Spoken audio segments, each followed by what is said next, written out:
Tarvuz tanlashda nimalarga e'tibor berish lozim? O'lkamizga yoz kirib kelishi bilan mavsumning eng sevimli mahsuloti tarvuz savdosi qizigandan qiziydi. Sababi jazirama kunlarda tamaddi uchun ushbu rezavordan foydaliroq va yengil hazm bo'luvchi mahsulotni tanlov qilish mushkul. Ammo kimyoviy o'g'itlar bilan haddan ortiq ishlov berilgan tarvuzlar inson salomatligiga jiddiy xavf tug'dirishi mumkin.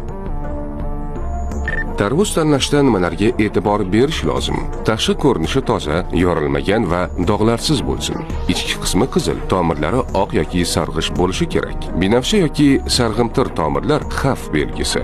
Hidi tabiiy, chiziqlari aniq va bir-biriga aralashmagan bo'lishi lozim. Bozor yoki do'konda mahsulot sifati bo'yicha hujjat borligiga ishonch hosil qiling.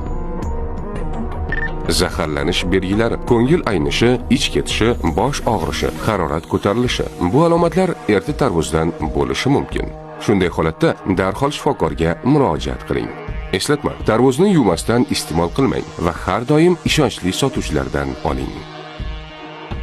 Salomatlik va strategik rivojlanish instituti ijtimoiy tarmoqlariga obuna bo'ling.